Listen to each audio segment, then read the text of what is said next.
Bueno, entonces hoy vamos a terminar el capítulo 6 de Romanos. ¿Ok? Entonces, la vez pasada leímos en Romanos 6 del versículo 1 y terminamos en el versículo 14. Y hoy vamos a terminarlo del versículo 15 al versículo 23 y ahí terminamos con el capítulo 6. Entonces, el tema para el día de hoy se llama: la paga del pecado es muerte y la dádiva de Dios es vida. La lectura entonces vamos a hacerla en Romanos capítulo 6 del versículo 15 al 23. ¿Y de dónde saco este tema? Que la paga del pecado es muerte y la dádiva de Dios es vida. Lo saco de el versículo 23. Entonces ahí nos está hablando de ese salario, que es el salario, la retribución que da el pecado, y también cuál es el don que es el que nos da por medio de Jesucristo, ¿verdad? Dios por medio de Jesucristo. Y por eso entonces el tema se llama así: ¿cuál es la paga del pecado? Es muerte y la dádiva de Dios es vida. La vez pasada habíamos leído en el capítulo 5, en el versículo 20, que el apóstol Pablo había dicho: mas cuando abundó el pecado, sobreabundó la gracia. Y habíamos concluido en eso, que habían unas personas que habían malinterpretado eso, que cuando el apóstol Pablo dijo, bueno, entonces donde abunda el pecado, entonces viene el don de Dios o la gracia de Dios, y esta sobreabunda en Cristo Jesús, lo cual sabemos perfectamente que eso es cierto, ¿verdad? Porque todos nosotros en nuestra vida ha abundado en gran manera el pecado, pero la buena noticia del Evangelio es que en el Señor Jesucristo sobreabunda la gracia, ¿verdad? Y esa gracia es la que a nosotros nos perdona los pecados por medio de la fe en el Señor Jesucristo. Pero a causa de que algunas personas entonces malinterpretan las palabras del Señor, el apóstol Pablo viene y en el capítulo 6, en el versículo 1, él dijo claramente: ¿qué pues diremos? ¿Perseveraremos en el pecado para que la gracia abunde? Y él mismo responde ahí: en ninguna manera, porque los que hemos muerto al pecado, ¿cómo viviremos aún en él? Entonces habíamos hablado, ¿verdad?, que la verdadera gracia, o esa gracia como don de Dios, o la salvación o la justificación, entonces no es un libertinaje o no es una licencia para que nosotros vayamos a pecar, que es lo que algunas personas dicen. Entonces, como estamos bajo la gracia de Dios, entonces vamos a pecar en gran manera. El apóstol Pablo inmediatamente dice: en ninguna manera vamos a perseverar en el pecado, porque si nosotros decimos que somos cristianos y que nos hemos arrepentido y que hemos muerto al pecado, ¿cómo vamos a seguir viviendo en el pecado? Eso es lo que él está diciendo. Y después habíamos dicho que él lo refleja con un ejemplo, o lo ilustraba con el bautismo de Cristo. Y en el bautismo del Señor entonces dice: ustedes han sido bautizados en Cristo. ¿Y qué quiere decir esto? Ustedes han muerto, han sido sepultados juntamente con Cristo, pero también han resucitado juntamente con Cristo. Y explicamos brevemente que morir juntamente con Cristo es por medio del arrepentimiento de nuestros pecados, morir a nuestros pecados. Estar sepultados juntamente con Cristo es tener ese sello de que estamos muertos al pecado.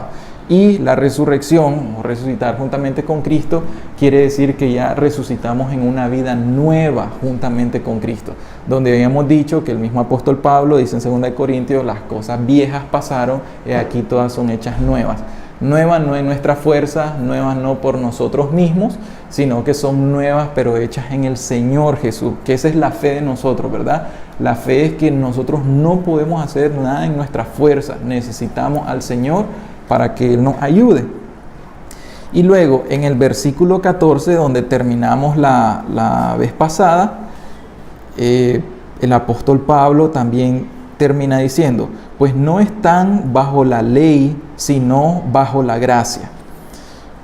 Nuevamente es como que se está repitiendo el ciclo, como él está diciendo una verdad: ustedes ya no están bajo la ley, ustedes ahora están bajo la gracia.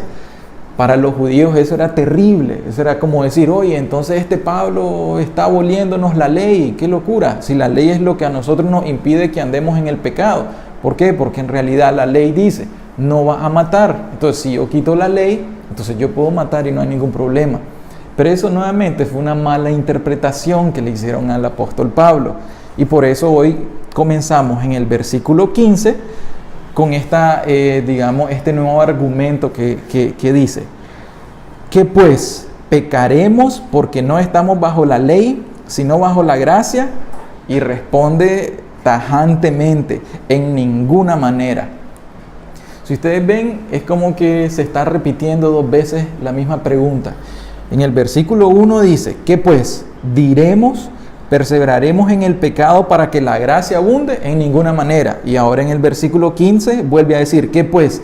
¿Pecaremos porque no estamos bajo la ley, sino bajo la gracia? Y responde: en ninguna manera. Entonces,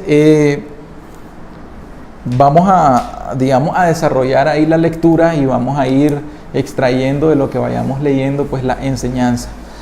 En esta lectura, cuando vayamos leyendo, hay dos verdades que nosotros vamos a inferir. La primera verdad, que la vamos a leer en el siguiente versículo, es esta. Pongan atención, dice: si alguien se somete a algo o a alguien para obedecerle de forma voluntaria, se hace su esclavo. Voy a repetir esta verdad y ustedes, si quieren, pueden refutar esta verdad, pero lo refutan con la Biblia. Vamos a ver. Dice: si alguno de ustedes se somete a algo o se somete a alguien para obedecerle de forma voluntaria, se hace su esclavo. Luego, sea que se sometan al pecado o a Satanás, o que nos sometamos a Dios o a la justicia. Esa es una verdad que la vamos a encontrar aquí. Y la otra verdad que vamos a encontrar en esta lectura de hoy es que hay una retribución o recompensa para el que obedece al pecado, y una retribución o recompensa para el que obedece a la justicia o a Dios, siendo estas muerte eterna para una y vida eterna para la otra. Yo lo digo de antemano, esas dos verdades, pero las vamos a confirmar en la lectura. El primer punto que vamos a hacer ahora entonces es que estar bajo la gracia no quiere decir que vamos a persistir en pecar. Oigan este punto: estar bajo la gracia o estar bajo la justificación o ser perdonado o ser salvos, pues como ya ven que todos esos son sinónimos, ¿verdad? Eso no quiere decir que vamos a persistir en pecar. Y aquí viene un choque. Estas palabras, este capítulo 6 de Romanos, es un choque contra las personas y es un choque contra todo el sistema doctrinal que se nos enseña hoy. Yo quiero hablar entonces brevemente acerca de qué quiere decir el pecado. Ustedes han visto cómo el apóstol Pablo habla y habla y habla del pecado. Desde el capítulo 1 hasta el capítulo 6 mencionamos todos los capítulos y siempre está hablando del pecado. La pregunta es: ¿por qué el apóstol San Pablo estará hablando tanto del pecado? ¿Qué es el pecado? Vean los conceptos. El pecado es el poder más devastador y debilitante y destructor en la raza humana. Dice que una malignidad que corrompió la creación, una malignidad que corrompió toda la creación, no solamente a la raza humana, sino absolutamente toda la creación. Contamina, envilece y corroe el alma. La Biblia le llama un trapo asqueroso, un trapo de inmundicia, le llama también veneno de serpiente, le llama ponzoña cruel de áspides. El pecado es opresivo, esclaviza y domina la mente, los afectos y la voluntad de la persona. El pecado trae control satánico y contribuye a los fines de Satanás, porque escuchamos que en la Biblia dice, ¿verdad?, que digamos que Satanás es el príncipe de la potestad del aire, o que Satanás es el príncipe, pues, de este mundo. Entonces, el pecado, si regresamos al ejemplo de Adán, ¿cuál fue el primer pecado? El primer pecado, según hemos leído, fue la transgresión de Adán. ¿Y quién fue el que engañó a Eva? ¿Quién fue? Satanás. Dios le dio ese mandamiento y Satanás viene y le comienza a hablar a Eva y le dice: no, hombre, Dios es mentiroso, no le hagas caso a Dios, anda, comete la fruta de ese árbol. Y ella la probó y le dio a su marido, y entonces ellos dos incurrieron en desobediencia. Así es como entró el pecado en la humanidad. Ahora, quiere decir de que con ese ejemplo, todo lo que nosotros hagamos y sea pecado, entonces quiere decir que Satanás nos está induciendo a decir, no hombre, la ley de Dios no es buena, la ley de Dios no es santa, los mandamientos de Él, ¿para qué los va a guardar? Si todo el mundo es un pecador, todo el mundo peca, y entonces comienza a meternos esas cosas Satanás, y al final decimos, bueno, Satanás tiene razón. Si esto fuera inspiración del Espíritu Santo, entonces dirían, pues en realidad el apóstol Pablo no tiene razón, porque él dice, pecaremos porque no estamos bajo la ley, sino bajo la gracia en ninguna manera. El apóstol Pablo, por inspiración del Espíritu Santo, nos dice, en ninguna manera ustedes van a perseverar en la práctica del pecado. Satanás viene y nos dice, no hombre, eso es imposible para el ser humano. No le hagas caso a esa carta del apóstol Pablo. Entonces ahí es donde nosotros tenemos que ir viendo que el pecado trae ese control satánico. Pero lo peor de todo, en qué, digamos, a qué nos lleva el pecado, qué consecuencias nos trae. Primero, el pecado nos separa de Dios, ¿sí o no? El pecado nos separa de Dios. Segundo, el pecado nos hace estar en enemistad contra Dios. No que Dios sea nuestro enemigo, sino que nosotros, a causa de nuestra rebeldía y desobediencia, nos convertimos en enemigos de la justicia divina. Por eso, el pecado nos hace objeto de la ira de Dios, porque ya hemos leído como dice que Dios está irado contra el impío todos los días.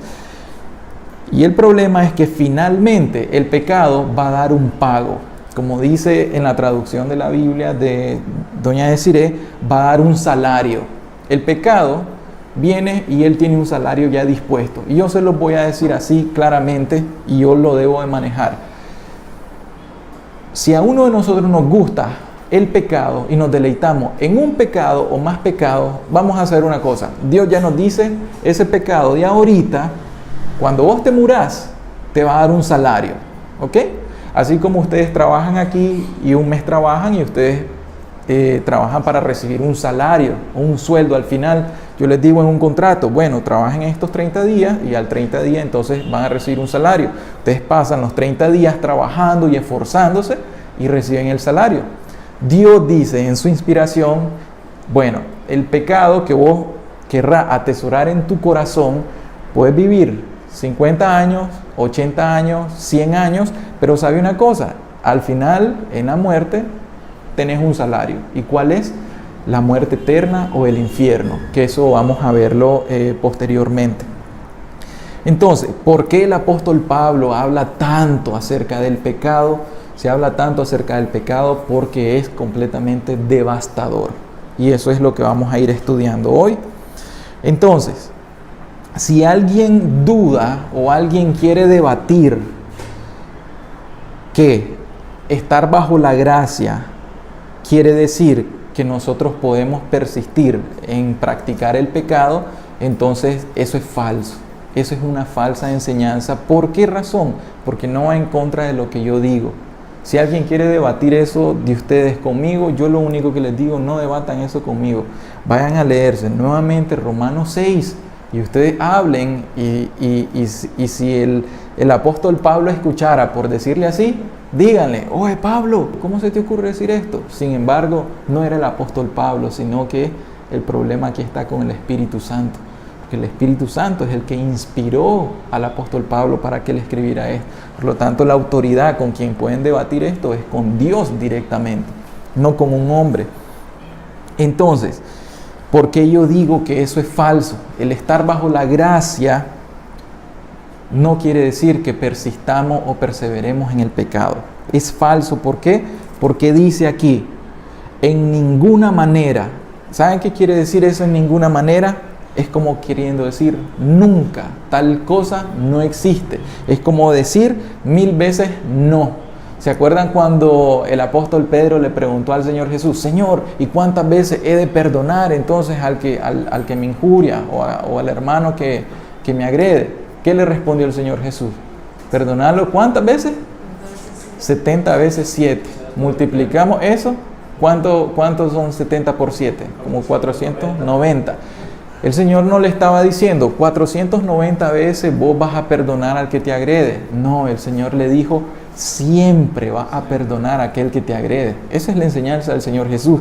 Y aquí el apóstol Pablo está diciendo, perseveraremos en el pecado, y entonces él dice, no, 70 veces 7, no. Como queriendo decir, nunca tal cosa sea así, ¿verdad? Entonces, apliquemos esto y hagámoslo esto de forma práctica. La pregunta sería, hagámonos la pregunta, ¿puedo yo ser cristiano y perseverar en la práctica del pecado? Ese es el asunto. La respuesta es, según la Biblia, no. Pero sucede que la práctica es donde está lo complicado o lo difícil, ¿verdad? Pero, ¿puedo ser cristiano y perseverar en el pecado? No puedo. Y vamos a ir viendo por qué razón. En el segundo punto, entonces, yo quiero hablar acerca de, vamos a hacer un argumento acerca de esta primera verdad, que la primera verdad es que si somos esclavos del pecado o somos siervos o esclavos, que significa lo mismo, de la justicia. Y vamos a continuar leyendo en el versículo 16.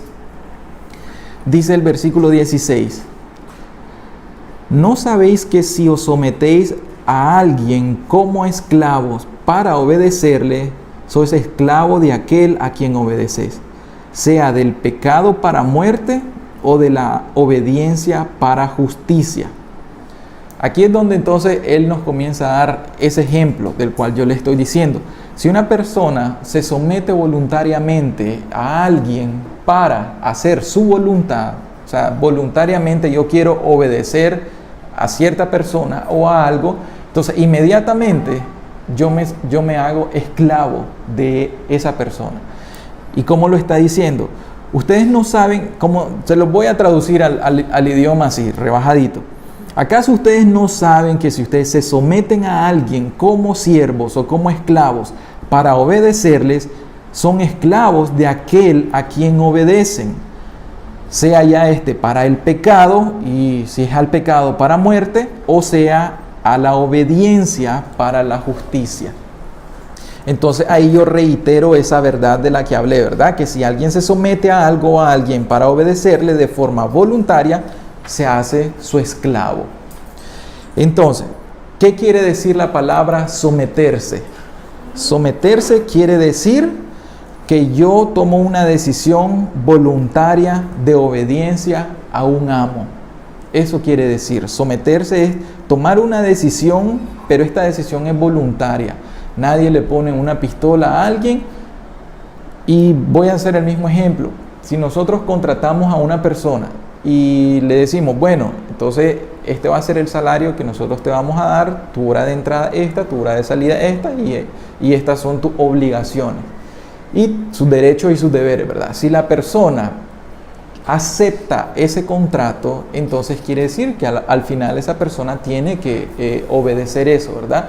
De igual forma, entonces, tomando el ejemplo en aquel tiempo, ¿verdad? Del siervo o del esclavo, entonces quiere decir de que si uno se somete voluntariamente para obedecer a un amo, aquí hablando del amo es, el amo sea Satanás o el amo sea el pecado, y el otro amo es Dios o la justicia. Si ustedes me dicen que hay un tercer amo aquí, déjenmelo ver, porfa, para que lo investiguemos. Pero hasta ahorita hemos visto que solo hay dos amos en este mundo: el diablo y Jesucristo. De ahí yo no he visto a ninguno más, por lo menos que esté revelado. El diablo y su obra, Jesucristo y su obra. Así es. El reino de las tinieblas y el reino de la luz, ¿verdad? El reino de la justicia, el reino de la maldad. Bueno, entonces solo hay dos opciones. Todos nosotros tenemos solo dos opciones. Una opción es que obedezcamos al pecado, y si obedecemos al pecado nos hacemos esclavos del pecado y esclavos de Satanás, reos de muerte. O la segunda opción, que es la que todos queremos, que obedezcamos a Dios, obedezcamos a su palabra, obedezcamos la justicia de Dios, y por lo tanto nos hacemos siervos de Dios, ¿verdad? Para que luego le sirvamos por amor a Él, a su obra y a nuestro prójimo, y pues Él nos va a dar una retribución, que es un don, que es la vida eterna en el Señor Jesucristo. Leamos en Mateo 6:24. Dice: ninguno puede servir a dos señores, porque o aborrecerá al uno y amará al otro, o estimará al uno y menospreciará al otro. No pueden servir a Dios y a las riquezas. En este caso, las riquezas al final sería lo mismo, ¿verdad? El pecado, la avaricia, igual Satanás. ¿Quién dice esas palabras? El Señor Jesucristo. Y si el Señor Jesucristo lo dice, hombre, eso es así. No hay de dónde rebuscarle. Él me está hablando de dos. Dice, ninguno puede servir a dos señores, porque o aborrece al uno y ama al otro, o estima al uno y menosprecia al otro.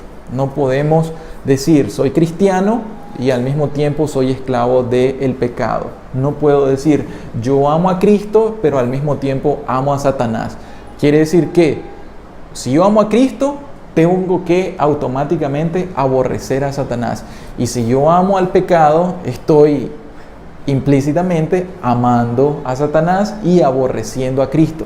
¿Por qué razón? ¿Por qué murió Jesús en la cruz? Ahorita que acaba de pasar la Semana Santa, ¿por qué murió Jesús?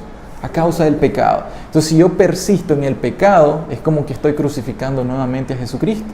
Entonces, es como que yo le digo, yo pongo siempre este ejemplo, Señor, te amo, pero le estoy clavando la mano nuevamente. Y yo te adoro, Señor Jesús, y ahora te clavo los pies. ¿Sí? ¿Te duele, Señor Jesús? Sí, sí me duele. Bueno, no importa, y le sigue clavando la otra mano. Eso es, en práctica, eso quiere decir, si nosotros perseveramos en el pecado, en la desobediencia, es como que continuemos crucificando al Señor. Y de nada sirve que nosotros luego celebremos la muerte y la resurrección del Señor si nuevamente lo estamos crucificando, ¿verdad? En Juan 8, en el Evangelio de Juan, capítulo 8, el Señor, nuevamente lo dice el Señor Jesús de una forma más clara. El Señor nos enseña una cosa, la verdad nos hará libre. ¿Quién es la verdad? El Señor Jesucristo. Quiere decir que Jesús nos hace libre. En el versículo 34 dice, Jesús les respondió, de cierto les digo, que todo aquel que hace pecado, esclavo es del pecado. Y el esclavo no queda en la casa para siempre, el Hijo sí queda para siempre. Así que si el Hijo, hablando de Jesucristo, os libertare, seréis verdaderamente libres. Voy a decir, lea el versículo 34 usted. Jesús le contestó, en verdad les digo, el que vive en el pecado es esclavo del pecado. Todo, que viene en el El que vive en el pecado. es esclavo del pecado, pero el esclavo no se quedará en la casa para siempre. El Hijo, en cambio, permanecerá para siempre. Por tanto, si el Hijo los hace libres, ustedes serán realmente libres. Esa traducción es clarísima. ¿Qué quiere decir eso? No, yo creo que no necesito ni explicar eso. Alguien puede preguntar, ¿podemos dejar de pecar? Y recuerden un principio. Yo quiero que recordemos un principio para que no tengamos incluso pensamientos, yo diría hasta sectarios. Tengamos un principio. El pecado al que se refiere el Señor es cuando ustedes ya conocen que si hacen algo que transgrede la ley de Dios o que le causa un daño a Dios y ustedes ya lo saben, tienen conocimiento de que eso es pecado y ustedes voluntariamente lo practican, quiere decir que ustedes están practicando el pecado, que persisten en sus pecados y que son esclavos del pecado, ¿verdad? Podemos decir otra cosa también. Si un cristiano, para que seamos realistas, si un cristiano en su vida cristiana, él dice, Señor, yo te amo y quiere santificarse y vivir en una vida en perfección y en santidad, pero viene la tentación y la tentación es demasiado grande y él cae en algún pecado, ¿saben qué hace el cristiano? Inmediatamente se vuelve a Dios, se arrepiente de su pecado, le llora y le clama a Dios y le dice, Señor, por favor, perdóname. Va al Señor Jesucristo y luego de eso, entonces, el Señor Jesucristo, que es nuestro abogado, que eso sale en Primera de Juan, Él intercede por nosotros y se nos perdona el pecado. ¿Estamos de acuerdo en eso? Pero si el cristiano, que se llama cristiano, viene y cae en la práctica de un pecado, pero no hace nada, no se arrepiente y no se vuelve a Dios de ese pecado y continúa en practicar ese pecado, ya se hace esclavo nuevamente del pecado. Ya esa persona no es libre del Señor Jesucristo, porque si el... exactamente, y si es esclavo no es hijo, ¿verdad? Porque si el Hijo, si Jesucristo nos liberta del pecado, entonces vamos a ser verdaderamente libres. Bien, apliquemos esto entonces a nuestras vidas. Sepamos una cosa, el patrón de la conducta de nuestra vida demuestra quién es verdaderamente nuestro amo o nuestro Señor. Escuchen esto, muchachos. Si ustedes tienen un patrón de conducta en su vida y ustedes lo saben, vean, vamos a ser sinceros.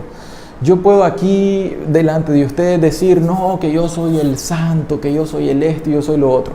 Pero en lo secreto, Dios lo conoce todo. Dios conoce mi corazón. Si yo en mi corazón, yo tengo, digamos, un patrón de conducta en mi corazón, de malos pensamientos, de codicia, de amargura, de celo, de todo eso, falta de perdón, etcétera, ese patrón de conducta mío, entonces me hace saber a quién obedezco o quién es mi amo o mi Señor. Ahora, vamos a hacer un ejemplo. Una persona que es codiciosa, que vive codiciando a las mujeres y las ve y las codicia, y las ve y las codicia, y se comienza a imaginar cosas ahí en la mente, lasciviosas y todo eso, esa persona, o en esa conducta que esa persona nos está dando, nos dice, este esclavo del pecado. Sí, pero es que él va al culto, pero es que él va a la iglesia todos los domingos y él canta mucho y todo eso. Sí, pero su patrón de conducta demuestra que él es esclavo del pecado. Y si es esclavo del pecado, el Señor Jesús me dice, no puede servir a dos señores. Pero ahora esa persona, en un arrepentimiento verdadero, él se entrega a Dios de todo corazón y se esfuerza, porque sepamos una cosa, el cristianismo, ustedes saben, es de un esfuerzo diario. Diario tenemos que clamar por gracia, diario tenemos que orar y pedirle al Señor, ¿verdad? Pero se le ve a esa persona que su patrón de conducta es de obediencia a Dios por medio de la palabra. Entonces ahí nosotros vamos a darnos cuenta de eso, ¿verdad? Entonces, la pregunta aquí es, ¿a cuál de estos dos amos nosotros le rendimos obediencia? Y eso es para que nos vayamos autoexaminando. Ustedes no contestamos eso, ¿verdad? Yo medito esto con el Señor y yo digo, Señor, ¿a quién le rindo obediencia a Dios? Si al pecado, sigo siendo esclavo del pecado, no soy cristiano. Pero si a usted, a su palabra, y yo ya me arrepentí y ya le pedí perdón y yo confío en el Señor Jesús de corazón, entonces soy siervo de la justicia, siervo de Dios. Ustedes examínense, yo igual, o sea, ya les he dicho muchas veces que cada vez que yo leo esto, yo me examino, ¿verdad? Vamos a leer en la primera epístola del apóstol Juan. Primero leamos en Juan 1:6. Juan 1:6 dice, si decimos que tenemos comunión con Él, hablando de Dios, y andamos en tiniebla, mentimos y no practicamos la verdad. O sea, yo digo, yo soy cristiano, yo tengo comunión con Dios, pero yo ando en tiniebla, no ando según la justicia de Dios, entonces soy mentiroso y no practico la verdad. Ahora, ahí mismo, pero en el capítulo 2:4, dice, el que dice, yo le conozco y no guarda sus mandamientos, el tal es mentiroso y la verdad no está en él. Pero el que guarda su palabra, en este verdaderamente el amor de Dios se ha perfeccionado. Oigan eso. El que dice, yo conozco a Dios, pero no guardo sus mandamientos, entonces dice el apóstol Juan, no dice Alan, ¿qué dice? La verdad no está en él, el tal es mentiroso. Y leamos en el capítulo 3, versículo 9, palabras más duras todavía a las que nos tenemos que enfrentar. Dice, todo aquel que es nacido de Dios, ¿y qué es nacer de Dios? Esto es ser regenerado, ser una nueva criatura en Dios. Todo aquel que es nacido de Dios, ¿qué dice? ¿Qué dice en esa Biblia, doña Desiree? El que ha nacido de Dios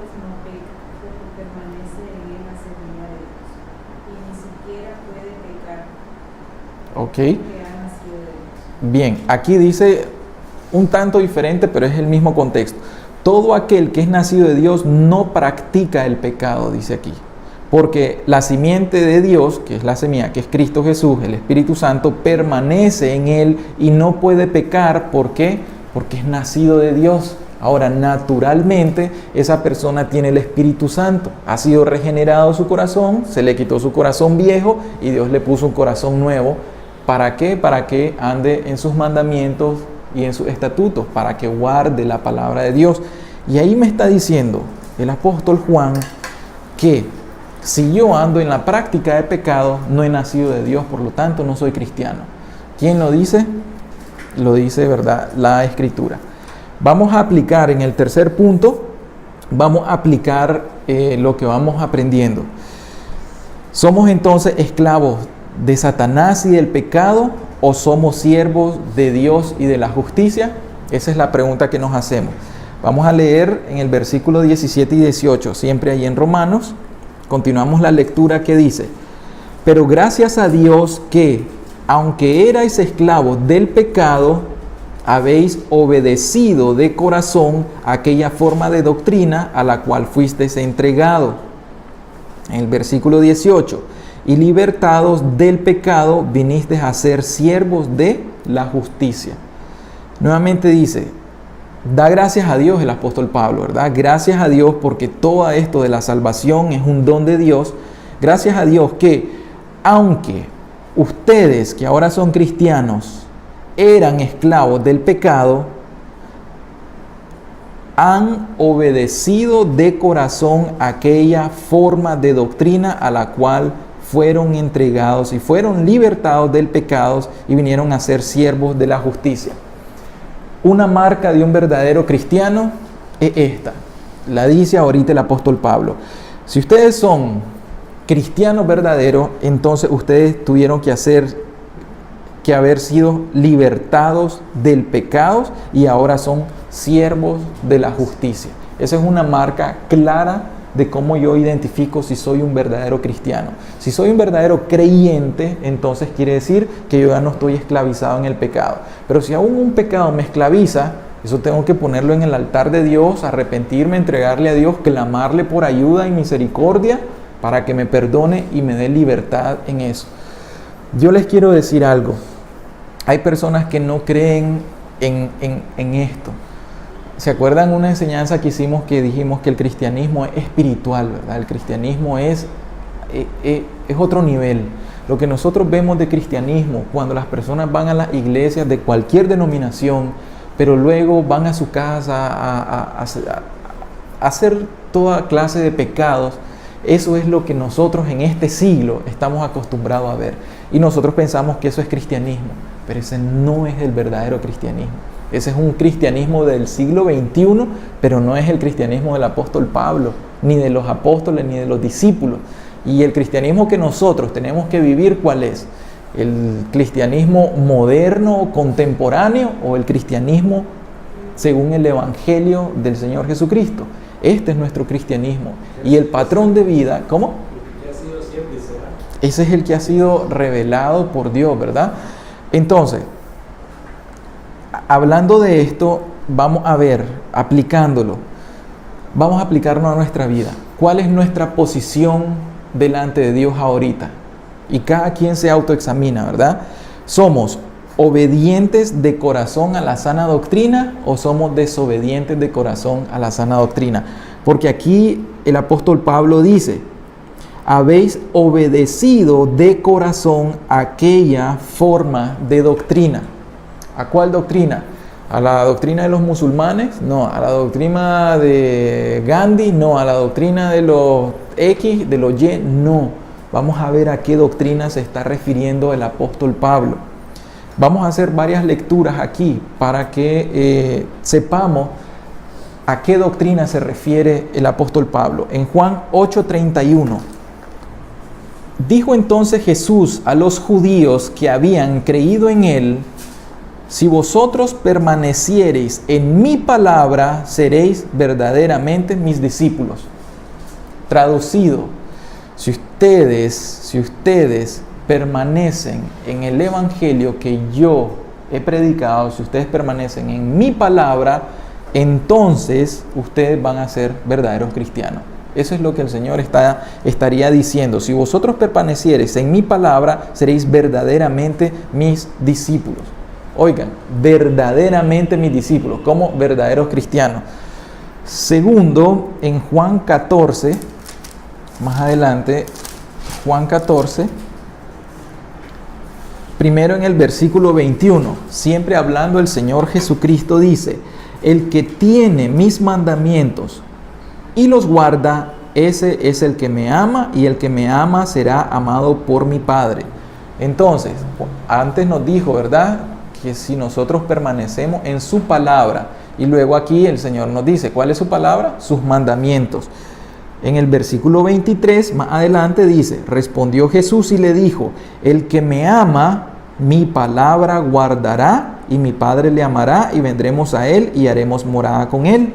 Y en el siguiente versículo dice: el que no me ama, no guarda mis palabras. Y la palabra que habéis oído no es mía, sino del Padre que me envió.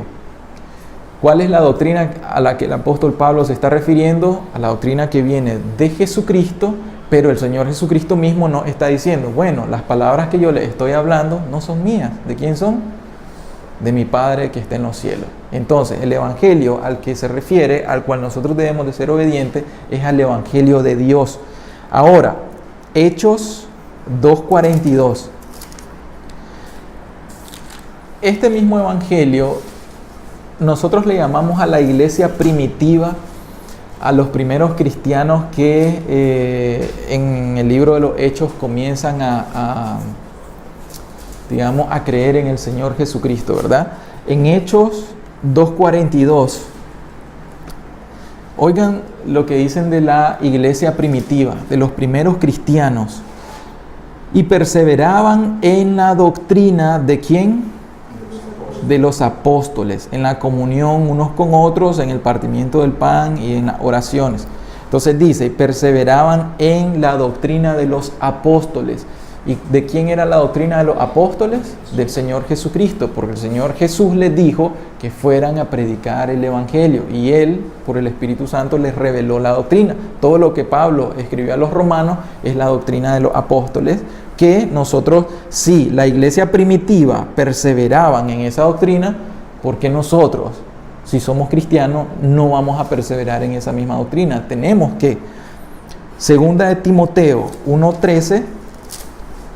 Ahorita son varios textos, pero es solo para que quedemos bien convencidos de esto, de cuál es la verdadera doctrina, o cuál es la doctrina a la que se refiere el apóstol Pablo. Segunda de Timoteo.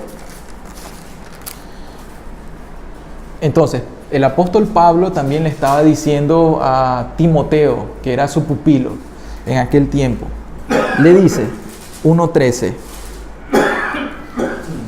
¿qué le dice Pablo a Timoteo? Retén la forma de las sanas palabras que de mí oíste, en la fe y amor que es en Cristo Jesús. ¿Qué dijo?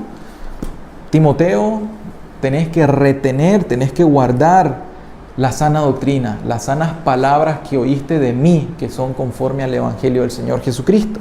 Y más adelante, en el capítulo 4, versículo 3, le dice, oigan esto, profetizado desde aquel tiempo, hace 2000 años más o menos, ¿verdad?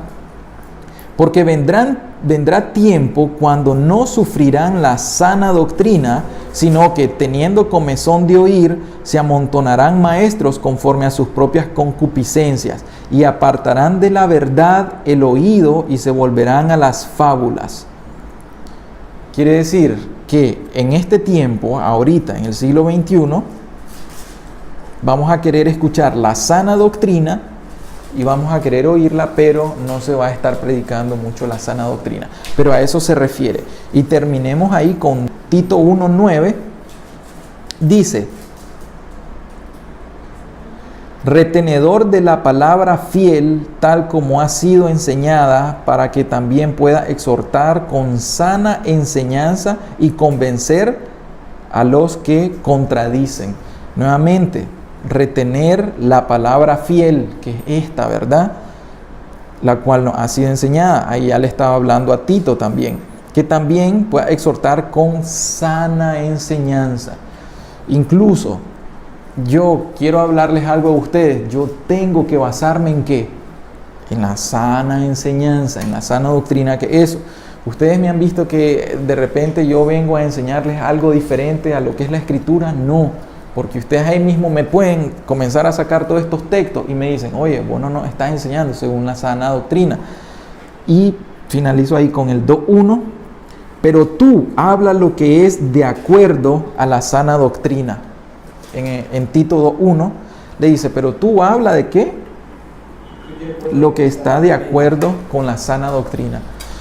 Entonces, regresamos a la pregunta, ¿cuál es la posición de cada uno de ustedes? ¿Cuál es mi posición con respecto a la obediencia a esta forma de doctrina?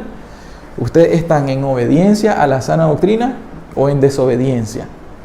Y dependiendo de eso, entonces ustedes tienen que saber, ¿verdad? Si son desobedientes a la palabra de Dios, no son entonces siervos de la justicia de Dios, sino están siendo esclavos del pecado y de Satanás.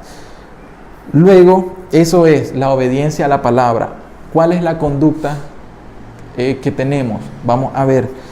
Si nosotros aún vivimos impíamente sirviendo a la inmundicia o al pecado, o estamos viviendo en santidad, o estamos sirviendo a la justicia.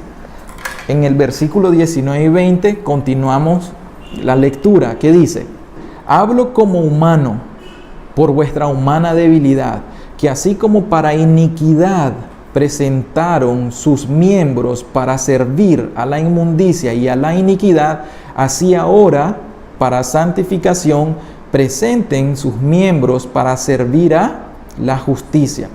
Porque cuando eran esclavos del pecado, eran libres acerca de la justicia. Nos está exhortando ahí el apóstol Pablo. ¿A qué nos está exhortando? A vivir en santidad. Nos está diciendo que si nuestra conducta antes era pecaminosa, era sirviendo a la inmundicia, a la iniquidad, al pecado, entonces nos dice, ahora, si somos cristianos, ahora tenemos que servir en santidad. Tenemos que santificarnos día con día y tenemos que seguir según la verdad. Entonces, examinemos y autoevaluémonos. ¿Cuál es nuestra conducta respecto a esto? ¿Verdad? Vivimos entonces como esclavos antes, esclavos del pecado, o hemos sido libres del pecado y ahora estamos viviendo en la santidad y sirviendo a la justicia. El versículo 21-22 nos habla de el fruto y ya vamos a terminar. El versículo 21 dice, pero ¿qué fruto tenías de aquellas cosas de las cuales ahora se avergüenzan? Porque el fin de ellas es muerte. Mas ahora que han sido libertados del pecado y hechos siervos de Dios, tienen por vuestro fruto, ¿cuál? La santificación. ¿Y cuál es el fin de la santificación? La vida eterna. Entonces, sencillamente, ¿cuál es el fruto del pecado? El fruto del pecado tiene que dar vergüenza. Tiene que dar vergüenza. Si ustedes, yo se los digo claramente, si ustedes no han sentido vergüenza delante de Dios por sus pecados, es muy dudoso que se han arrepentido de él.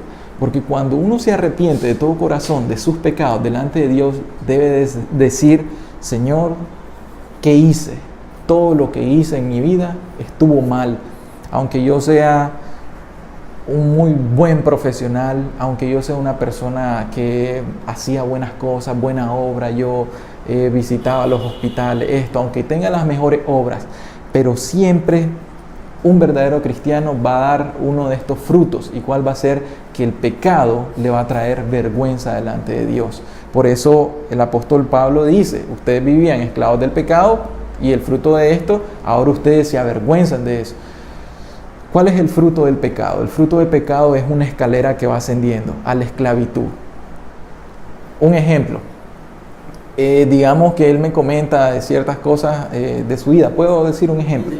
Él comenzó con licor y entonces se hizo esclavo de licor, se hizo un alcohólico. Pero después de eso, en sus cosas, ¿verdad? Cuando estaba tomado esto y lo otro, comenzó a fumar marihuana. Y después de fumar marihuana, entonces comenzó a probar esto, comenzó a probar lo otro. Entonces, ¿qué vamos a decir? Él estaba esclavizado de un pecado, pero ese pecado, ¿cómo iba? Trayendo otro y agregando otro y agregando otro, y donde ve, está completamente destruido. Un pecado de nuestra familia, si yo, digamos, peco de adulterio en mi familia, primeramente comienzo a codiciar y a codiciar y a codiciar a las mujeres. Mi esposa no se da cuenta, ahora tengo una hija y mi hija no se da cuenta, pero luego mi esposa se da cuenta de eso, se las pegué a mi esposa, ¿qué pasa? Le rompo el corazón, me corre, se divorcia de mí, mi hija crece sin un papá, solamente con su hija, y quizás la tenga que ver quién sabe dentro de cuánto tiempo, y entonces esa es la escala del pecado. Lo que comenzó primero conmigo codiciando mujeres, luego lo llevé a la ejecución de la acción, me fui a acostar con alguna mujer en adulterio. Luego eso me trae la catástrofe temporal aquí, pero ya dijimos que lo peor del pecado es lo eterno, ¿verdad? Entonces, ese es el fruto del pecado, pero el fruto que nos va a traer la santificación, o el fruto que nos trae la justicia, es una vida en santidad, ¿verdad? Entonces, con esto concluimos el capítulo 6.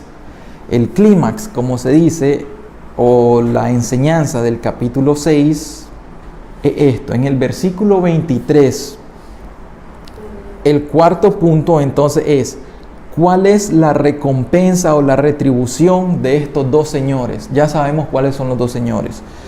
¿Cuál es la recompensa o la retribución de estos dos señores? ¿De Satanás y el pecado, o de Dios y la justicia? Versículo 23 nos deja claramente cuáles son. Porque la paga del pecado es muerte, mas la dádiva de Dios es vida eterna en Cristo Jesús, Señor nuestro.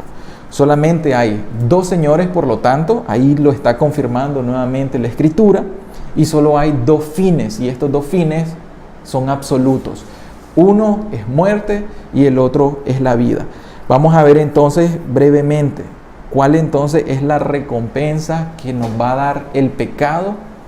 Dice aquí que su paga o su salario es que la muerte. Ya vimos en la enseñanza anterior que la muerte se refiere a tres cosas, ¿verdad? La muerte física, la muerte espiritual, que esa la tiene todo pecador, pero a la que se está refiriendo el contexto aquí, si allá me dice que la dádiva de Dios es vida eterna, no es vida natural, porque la vida nace, ¿verdad? Pero me dice entonces que es muerte eterna. ¿Y qué quiere decir la muerte eterna? ¿Qué quiere decir la muerte eterna? La muerte eterna quiere decir el infierno. Le voy a decir los sinónimos bíblicos, o los nombres que se le da a este salario del pecado. ¿Saben cuáles son? Fuego eterno, castigo eterno, muerte eterna, el infierno, el lago de fuego, el cáliz de la ira de Dios, el fuego que nunca puede ser apagado, el gusano que nunca muere, los tormentos de fuego y azufre. Esos son todos los sinónimos que, si ustedes se los quieren poner ahí, yo les digo, ¿cuál es el salario que el pecado va a traer? Va a traer el infierno, va a traer el fuego eterno, va a traer el cáliz de la ira de Dios, sufrir el castigo de la justicia divina por siempre. En síntesis, la paga del pecado son los tormentos eternos del infierno. Y si alguien entonces quiere encontrar la doctrina del infierno, está aquí. En el Evangelio de Mateo sale más de 20 veces cuando el Señor Jesucristo menciona el infierno, el infierno, el infierno. Y todos esos que leí ahorita son sinónimos de cómo en el Antiguo Testamento y en el Nuevo Testamento se le dice a este lugar de castigo eterno. Por tanto, la paga del pecado es muerte. Pero lo otro que tenemos es que la dádiva de Dios es que es vida eterna. Dádiva quiere decir un don inmerecido, quiere decir un regalo, y redondando, un regalo gratuito, algo gratis. Y vean que es diferente. Nosotros como pecadores, nosotros trabajamos duro y recibimos un salario. Y trabajamos duro por el pecado, por nuestro Señor pecado, y Él nos va a dar un salario. Pero, contrariamente, para ganar la vida eterna, No tenemos que hacer ningún esfuerzo. ¿Por qué razón? Porque es un don. ¿Quién es el don? Jesucristo. Ningún esfuerzo tenemos que hacer porque ya todo lo hizo el Señor Jesucristo en la cruz del Calvario. Todo, digamos, el plan de redención o de salvación de Dios, Él ya lo hizo. Nosotros no tenemos que agregarle nada ni quitarle nada. Lo único que tenemos que hacer es buscarlo a Él de todo corazón. La fuente entonces de la vida eterna quiere decir que es Cristo Jesús. ¿Y qué es la vida eterna? Sinónimos: es el cielo, el reposo eterno, la gloria, la felicidad, donde no va a haber más llanto, donde no va a haber aflicción, donde todo va a ser felicidad, donde no hay pecado, donde ya no va a haber tentación. Eso es a lo que se refiere con la vida eterna. Tener a Cristo todo el tiempo en el infierno, tener la oscuridad, estar separado de Dios por siempre y tener a todos los demonios que están allá y a Satanás que están ahí, ¿verdad? Bueno, meditemos entonces en esta palabra. Yo pienso que esta parte, ¿verdad?, nos tiene que servir para meditar mucho acerca de cuál es nuestra condición, cuál es nuestra posición delante de Dios. Solo voy a finalizar con Mateo 25. En el juicio de las naciones, en el versículo 34 dice, en el 33 dice: y pondrá las ovejas a su derecha y los cabritos a su izquierda. Nuevamente son dos grupos. En el versículo 34 dice: entonces el rey, que es Jesús, dirá a los de su derecha: venid, benditos de mi Padre, heredad del reino preparado para ustedes desde antes de la fundación del mundo. Escuchen eso es lo que les va a decir a un grupo de personas: venid, benditos de mi Padre. Pero en el versículo 41 dice: entonces dirá también a los de la izquierda: apártense de mí, malditos, al fuego eterno preparado para el diablo y sus ángeles. Y el versículo 46 dice: e irán estos al castigo eterno y los justos a la vida eterna. Porque a uno le dice benditos y a los otros le dice malditos. Unos están bajo bendición y los otros estarán bajo maldición perpetua. Bueno, vamos a hacer una oración. Bueno, Señor Jesús, queremos darle gracias, Señor, por habernos permitido reunirnos en esta tarde, Dios. Padre, en realidad, Señor, mientras le damos tiempo, Señor, a nuestro trabajo, a nuestros afanes de esta vida, Señor, andar aquí, allá, Dios del cielo, Padre, te agradecemos porque hoy nos apartaste en este lugar, Señor, para poder compartir, Dios. Padre, para poder hablar de las cosas eternas, Señor, para poder hablar acerca de la condición de nuestra alma, Señor, acerca de tu palabra, Dios. Padre, reconocemos, Señor, que no hay mayor bendición, Dios, que hablar acerca de tu palabra, Señor, escuchar tu bendito evangelio, Señor. Padre, porque esto es vida para nosotros. Padre, yo quiero rogarte, Señor, para que hoy abras nuestro entendimiento, Señor, para que nos hagas entender esta tu palabra, Señor, la cual es bendita por siempre, Dios. Padre, para que la pongas en nuestro corazón, Dios, para que cada uno de nosotros nos examinemos hoy, Señor, nos evaluemos a la luz de tu palabra, Señor, de la sana doctrina, a ver, Señor del cielo, si estamos siendo, Señor, siervos del pecado, Señor, si estamos siendo siervos de Satanás, Dios, o estamos siendo siervos de la justicia, si estamos siendo obedientes a tu palabra, Dios. Ayúdanos a examinarnos hoy, Señor, para que tomemos decisiones, Dios.